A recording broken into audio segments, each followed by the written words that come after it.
Berjumpa lagi bersama Sobat Komik dimanapun Anda berada. Kali ini Mimin akan melanjutkan cerita Invincible of the Ace. Mimin ucapkan terima kasih kepada teman-teman yang memberikan like dan memberikan komentar positif. Jangan lupa menekan tombol subscribe agar teman-teman mendapatkan notifikasi jika ada video terbaru. Tanpa berlama-lama, langsung saja masuk ke alur cerita. Cerita berlanjut dengan perlawanan Ling Hojiong. Keberaniannya dianggap sebagai anak muda yang tidak tahu diri, sehingga Kasim itu ingin mengajarinya sopan santun. Ia langsung melepaskan serangan. Menghadapi serangan itu, Ling Hojiong mengeluarkan jurus Reborn Force Cultivation, sehingga Kasim itu merasakan kesakitan di seluruh tubuhnya. Ling Hojiong berkata, dengan kemampuan bela diri yang kau miliki, harusnya kau menyadari bahwa yang kulakukan baru saja mengenai titik kematianmu. Kau sangat muda, namun ahli dalam teknik meridian tingkat lanjut dan Reborn Force Cultivation. Siapa sebenarnya dirimu? Heh, muda katamu. Sekarang aku mungkin terlihat begitu, tapi garam yang kumakan jauh melebihi dari beras yang kau telan. Jawaban itu membuat Sang Kasim berpikir, mungkinkah Ling Hojiong adalah returning to youth. Ia segera meminta ampun dan bersedia untuk memenuhi semua yang diinginkannya. Ling Hojiong berkata, "Aku bisa saja mendapatkan semua yang kuinginkan jika aku mau. Yang diinginkan seorang seniman bela diri sudah jelas, berikan itu padaku. Apa yang sebenarnya kau inginkan? Di sini ada ruang penyimpanan rahasia, kan?" Kasim itu membenarkannya. Ia bersedia melakukan apapun yang diminta demi keselamatannya. Ling Hojiong menyampaikan bahwa rasa sakit yang ada pada dirinya akan hilang dan dalam setengah jam akan mati. Syarat untuk hidup adalah mencari sebuah buku di ruang rahasia yang bernama Sunflower Manual. Kasim yang tampak cemas untuk meyakinkan, ia menanyakan kembali apakah jika ia membawa buku Sunflower Manual akan diampuni. Menjawab itu, Ling Hojiong mengatakan bahwa ia adalah orang yang tidak pernah ingkar janji. Sang Kasim mencoba mempercayai ucapan Ling Hojiong dan memegang kata-katanya. Ia segera mencari buku itu. Ling Hojiong dalam pikirannya berkata, "Satu-satunya seni bela diri yang hilang dari pikiranku adalah Sunflower Manual. Bahkan jika aku harus hidup tanpa wanita di kehidupan ini untuk memperoleh kembali kekuatan lamaku yang tak terkalahkan." Dirinya yang tampak menghayal dengan pelan berkata, "Selamat tinggal, senang bertemu denganmu. Ayo hidup bersama lebih lama di kehidupan selanjutnya." Tanpa menyadari, di sekelilingnya ada prajurit dan pelayan istana. Prajurit itu mengatakan bahwa Ling Hojiong adalah orang gila karena berbicara dengan alat kemaluannya sendiri. Sebaliknya, menurut pelayan istana, tidak ada yang perlu dihebohkan. Adalah hal yang biasa jika seorang laki-laki melihat kemaluannya sendiri. Ia kemudian bertanya, "Apa kau Ling Hojiong dari Institut Sekti Munhu?" "Ya, itu aku. Tapi aku bukan berbicara tentang itu." Pelayan istana itu kemudian meminta Ling Hojiong untuk diam dan menurunkan tangannya karena bekas memegang kemaluannya. Ia meminta Ling Hojiong untuk berhenti melakukannya karena ia akan mengantarkannya ke pengadilan. Di tempat pengadilan berlangsung, Wang Guangyang selaku Life Grand Counselor memulainya. Ia meminta para pejabat untuk memanggil saksinya dan mempersilahkan semuanya duduk. Sebelum saksi datang, Wang Guangyang bertanya kepada penasihat kekaisaran Hu Yong, apakah ada yang ingin disampaikan. Huyong menjawab bahwa tidak ada yang dapat ia katakan di hadapan kesalahan anaknya. Ia akan menerima hasil pengadilan dengan rendah hati. Mendengar itu, Wang Guang yang dalam pikirannya berkata, "Dasar licik, selalu saja berakting. Saya mungkin hanya rank grade konselor yang rendah. Namun berapa puluh tahun aku selalu dibayangi oleh kekuatanmu. Ini adalah peluang emas untuk mengusirmu melalui kesalahan anakmu. Kenapa sang kaisar menutupi masalah ini dan melindungimu kali ini? Aku menyuap pelaku sebenarnya melalui para Kasim untuk mengakui kejahatan mereka sendiri.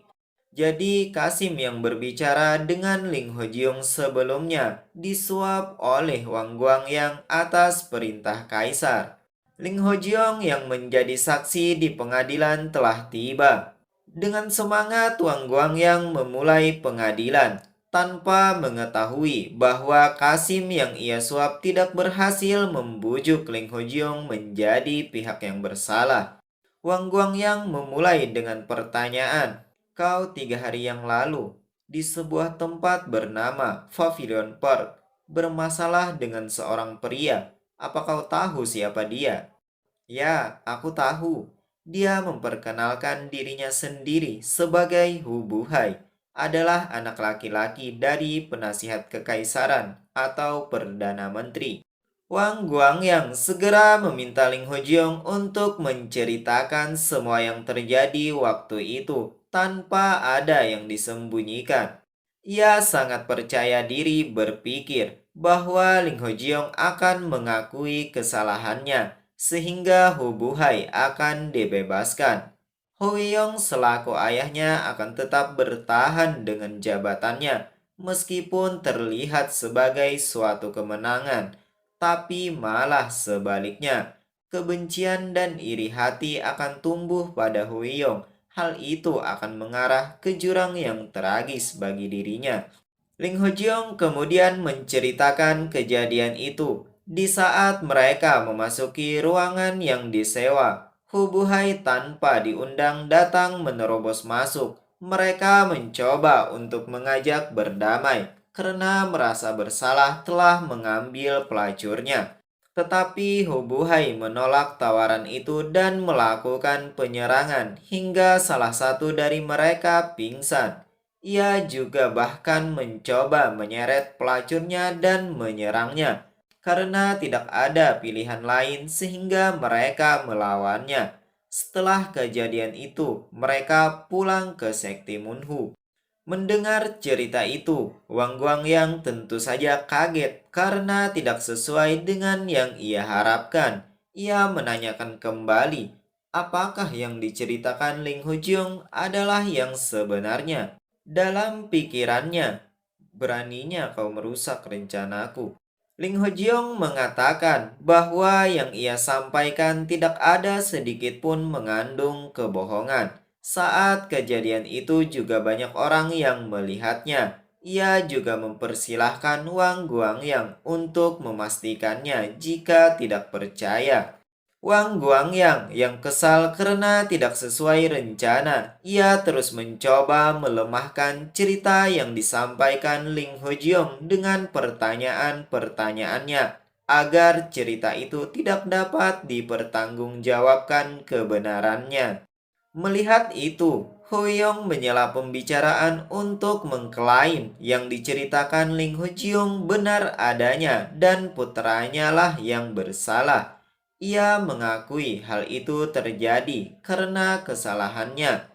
Menurutnya, seorang pria terhormat yang terlahir menjadi pemimpin seharusnya hidup dengan budi luhur dan damai di kerajaan. Tapi ia telah bodoh dan tidak layak, gagal dalam tugas pemerintahan dan tugas pribadi. Sehingga ia mengatakan bagaimana mungkin dirinya bisa memikul tanggung jawab agung menjadi seorang penasihat. Ia memilih untuk kembali ke pengasingan sebagai tebusan kejahatan yang dilakukan anaknya. Ia juga mengatakan bahwa sudah memberikan surat pengunduran diri kepada sang kaisar sebelum datang ke pengadilan. Di tengah penyampaian, Wang Guangyang yang merasa geram sempat meminta Huiyong untuk berhenti. Namun Huiyong tidak mendengarkannya dan terus melanjutkannya. Setelah mendengar semua yang disampaikan Huiyong, dalam pikirannya berkata, "Heh, Huyong, seberapa jauh kau merencanakan ini? Aku telah diperdaya oleh si rubah tua itu lagi. Apa yang akan Kaisar lakukan jika beliau mengetahui tentang ini? Tidak melaksanakan perintah juga adalah kejahatan dalam bentuk ketidaksetiaan. Ini semua karena bocah Ling Hujiong. Lihatlah nanti bagaimana ini akan berakhir. Dasar bocah tolol." Setelah menghadiri pengadilan, tampak Ling Hojiong sedang istirahat. Dalam pikirannya berkata, "Ah, ini sulit. Dasar sialan. Pengaruh kekuatannya tidak main-main. Bahkan saat waktuku di istana kekaisaran, mereka akan mengucapkan segala macam alasan mulia. Tapi pada kenyataannya, mereka tidak berbeda dari serigala yang gemetar ketakutan di balik bayang-bayang. Bahkan jika sebuah dunia baru muncul, sepertinya takkan ada yang berubah." Kasim yang sebelumnya diminta mencari buku sunflower tiba-tiba kembali.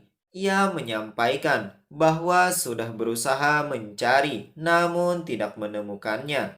Ling Hojiong yang merasa dikelabui ingin memukulnya. Kasim itu pun mengatakan bahwa sudah bersusah payah menghindar dari tatapan semua orang mencari hingga di ruang penyimpanan rahasia, namun tidak menemukan buku dengan judul Sunflower Manual. Ia hanya menemukan 3 jilid dari buku Gyuhwa's Secret Private Life. Kasim itu kemudian bertanya, "Apa sekarang saatnya Anda melepaskanku, Tuan?" Mendengar itu, Ling Hujiong berpikir, omong kosong apa ini? Tapi setelah dipermalukan seperti tadi, dia tidak mungkin berbohong. Berarti buku itu mungkin memang masih berada di tempatnya. Kalau begitu, ini mudah. Suatu hari aku akan menerobos ke istana kekaisaran dan mencarinya. Tapi bagaimana kalau itu sudah dibuang? Kalau sudah dibuang, aku takkan bisa mempelajari seni bela diri itu lagi. Ini situasi yang merepotkan. Ling Hojiong yang belum memberikan respon membuat Kasim itu bertingkah imut seperti perempuan sambil merayu-rayunya. "Tuan, tolong tepati janjimu ya. Lepaskan segera."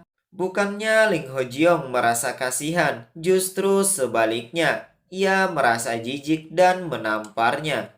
Hingga terbaring, Kasim itu masih mengucapkan kata, "Lepas, lepaskan blood cell-nya." Tampak di baju Kasim itu terlihat sebuah buku. Ling Hojiong mengambil dan menyimpannya. Di tempat yang berbeda, di dekat Cold Palace, penjaga dan pelayan istana berpencar sedang mencari keberadaan kepala Chu. Cold Palace adalah tempat untuk permaisuri, sailor atau pangeran yang diasingkan. Sedangkan kepala Chu adalah Kasim yang disuap oleh kaisar melalui Wang Guangyang namun gagal menjalankan tugasnya sehingga dicari keberadaannya. Kasim atau Kepala Chu itu sekarang sedang terperangkap di dalam Cold Palace untuk bersembunyi. Kondisinya tampak kesakitan karena telah dihajar oleh Ling Hojiong. Dalam pikirannya berkata, "Ah, sial, karena pemeriksaannya tidak berjalan sesuai dengan rencana kaisar. Pedang hukuman mungkin akan dijatuhkan kepadaku nanti. Takdir bagi orang-orang yang tidak mengikuti kehendaknya kaisar hanyalah kematian. Aku harus melarikan diri dari istana kekaisaran. Entah bagaimana caranya. Jika aku bisa bertahan hingga senja, aku bisa melarikan diri dari sini karena aku mengenal tempat ini." Tidak berselang lama, penjaga kerajaan yang bernama Huang Yum menemukannya. Ia meminta Kepala Chu untuk ikut bersamanya untuk menghadap kepada kaisar. Kepala Chu itu tentu sangat takut, sehingga dia mengulur-ulur waktu. Penjaga kerajaan yang menyadari hal itu langsung memaksanya dan membawanya menghadap kaisar. Kaisar bernama Ju Wonjang. Kaisar bertanya, haruskah kau membuat dia sampai pingsan? Kami terpaksa. Jadi dia berada di mana? Di Cold Palace. Heh, orang ini dia tidak takut. Kaisar kemudian mempersilahkan penjaga itu pergi. Ia mengatakan bahwa selanjutnya dirinya yang akan mengurusnya.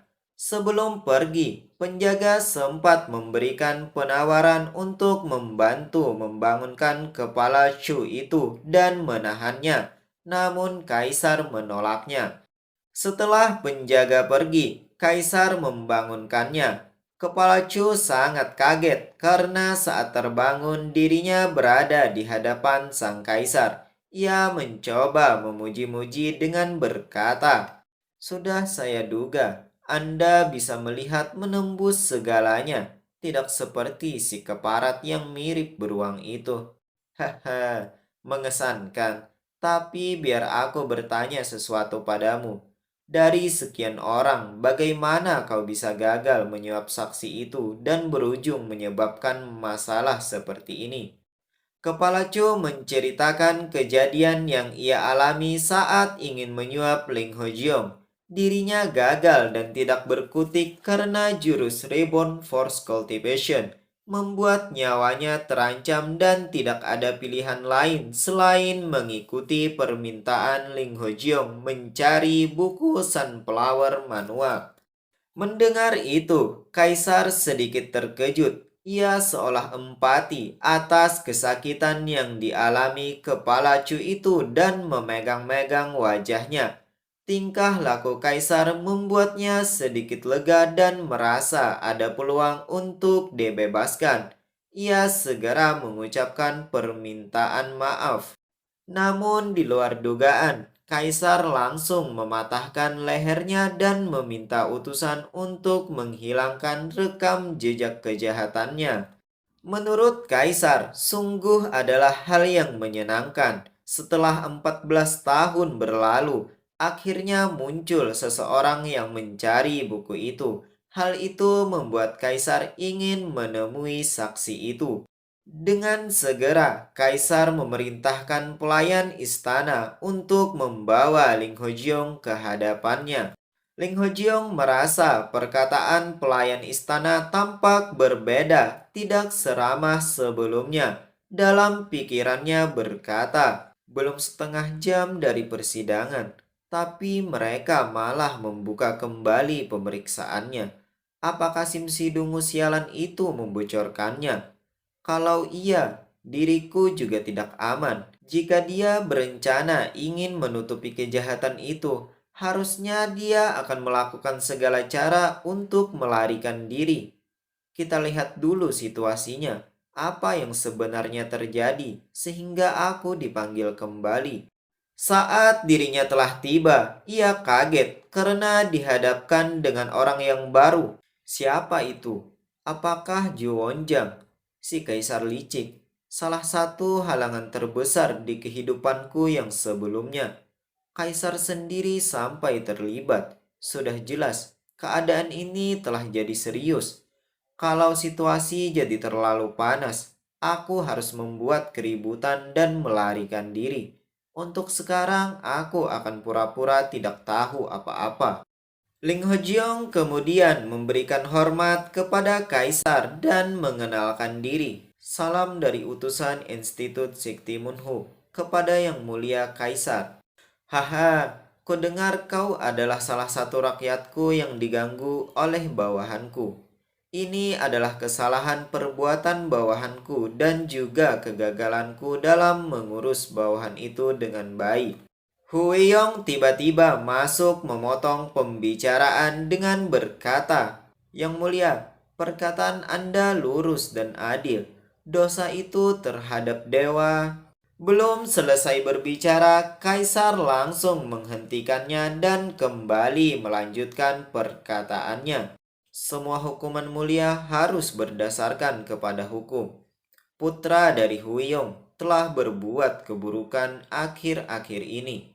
Tapi apa benar tidak masalah kalau kita menyingkirkan seseorang yang telah berkontribusi besar pada negeri ini?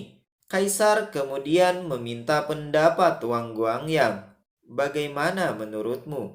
Ya, Yang Mulia, Anda benar. Wang Guangyang yang telah bersekongkol mempertahankan jabatan Huiyong tentu saja membenarkannya. Kaisar kemudian memberikan perintah untuk menolak surat pengunduran diri dari Huiyong dan memintanya menebus dosa dengan mengabdi kepada negara dengan penuh dedikasi. Huiyong tidak ada pilihan lain selain menghormati keputusan itu dan menerimanya. Kaisar juga memberikan kompensasi yang pantas untuk para rakyat yang tidak bersalah. Ia memperlihatkan sebuah buku Heavenly Demon yang dulunya pernah mendatangkan malapetaka di dunia. Adalah panduan seni bela diri yang katanya telah dikuasai seseorang yang mengaku sebagai sang Invincible of the East. Aku akan berikan ini padamu. Dongfai Bobai yang berada di tubuh Ling Hojiong tentu saja sangat terkejut melihat buku itu berada di depan matanya. Dalam pikirannya berkata, "Padahal kau tahu betapa berharganya seni bela diri absolut ini, tapi kau malah memberikannya kepadaku tanpa ragu. Mungkin masuk akal kalau aku seorang master yang sangat terampil atau pahlawan negara ini. Tapi aku ini bocah kampungan yang rendahan. Apa yang kau rencanakan, Ju Wonjang?" Saat Ling Hojiong sedang berpikir, Ju Wonjang sempat menegurnya. Kenapa dirinya diam? Namun Ling Hojiong tidak memberikan respon, sehingga kemudian Hoiyong yang menegurnya. "Kenapa kau masih ragu? Beri hormat pada Supreme Master." Lagi-lagi mendengar itu, Ling Hojiong berpikir, Supreme Master adalah sebuah gelar yang pernah diperuntukkan hanya untukku. Tapi sejak runtuhnya sekti 14 tahun yang lalu, itu tak lagi jadi milikku. Baik, aku akan mengabaikannya kali ini. Tapi suatu saat, lihat saja nanti. Ling Hojiong kemudian memberi hormat. "Kebaikanmu takkan pernah dilupakan." Kaisar berkata, dikatakan dalam sejarah musim gugur dan semi bahwa karakter untuk bela diri berasal dari hentikan perang. Namun kalian dari petarung dunia persilatan mengabaikan kekacauan dunia, membaginya menjadi kebajikan dan kejahatan, menjadi selalu bertarung. Apa bisa dibenarkan? Tentu saja tidak. Tepat sekali jawabanmu. Seni bela diri bergantung pada bagaimana seorang menggunakannya. Bukankah inti mereka sama? Ingatlah baik-baik hal ini dan teruslah maju. Pengadilan telah selesai. Kaisar pun meninggalkan tempat pengadilan. Sambil mengambil buku, Ling Hojiong dalam pikirannya berkata, "Seni bela diri dapat menjadi seni penyembuhan ataupun seni membunuh, bergantung dari pemakaian mereka." Ungkapan itu tepat sekali. Ucapan yang sangat tepat. Suatu hari nanti, aku pasti akan mengakhiri hidupmu dengan kemampuan bela diriku. Hoeyong menghampiri Ling Hojiong dan memberikan penawaran kepadanya untuk beristirahat di rumahnya, dan ia mengatakan akan mengutus Uyong untuk mengantarkannya pada pagi hari atau saat fajar telah tiba. Ling Hojiong menghargai tawaran itu, namun ia menolaknya karena tidak ingin merepotkan. Bukannya Huiyong menerima keputusan Ling Hojiong, Namun lagi-lagi ia kembali menawarinya dan meminta Ling Hojiong untuk kembali memikirkan permintaannya. Ia juga mengatakan jika ada perlu sesuatu atau hal yang ingin dipelajari, carilah siapa yang ingin mengajarinya. Huyong berharap agar bisa memperdalam hubungannya dengan Ling Hojiong. Mendengar itu, Ling Hojiong berpikir, sejujurnya aku bahkan merasa sedikit tertarik pada pektua ini. Ia pun segera memenuhi keinginan Huyong. Kalau begitu, aku akan merepotkanmu. Di kediaman Huyong, tampak dirinya memberikan hidangan. Ling Hojiong makan dengan lahap hingga menghabiskannya. Melihat itu, Huyong dan Uyong berpikir, bagaimana caranya badan sekecil itu makan begitu banyak? Apa semua ahli bela diri seperti ini? Huyong kemudian berkata, luar biasa, saya tidak pernah melihat siapapun makan sebanyak ini dalam kehidupan saya. Ah, kau menyanjungku. Sekarang ayo kita langsung ke intinya. Kau semalam mengundangku tidak hanya untuk menginapkan. Sebenarnya aku makan dengan sangat cepat agar bisa segera mendengarkan ini. Hahaha, jadi begitu ya. Mari kita pindah ke ruang belajar. Saat hendak pindah ke ruang belajar, tiba-tiba Ling Hojiong tampak gegabah membuat meja makan berserakan, sehingga Uyong menanyakannya apa yang sedang ia lakukan. Ling Hojiong menghiraukan pertanyaan itu. Ia hanya meminta Uyong untuk menjaga Huyong atau Perdana Menteri.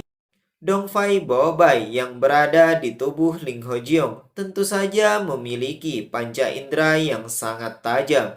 Ia merasakan aura membunuh yang memudar dan menyadari adanya sebuah jebakan sehingga ia bersiap untuk menghadapinya. Setelah melihat assassin itu, ia merasakan jauh lebih kuat dibandingkan assassin yang menyerangnya saat di dalam perjalanan pada pagi hari. Meskipun begitu, ia tidak akan membiarkan satupun dari mereka kabur. Assassin itu berhasil memancing Ling Hojiong keluar dan akan menghadapi secara bersama-sama. Ling Hojiong berkata, aku akan mengampuni orang yang pertama menjawab pertanyaanku. Siapa kalian? Assassin itu menghiraukannya. Salah seorang dari mereka menginstruksikan untuk membunuh Ling Hojiong dan menyerangnya.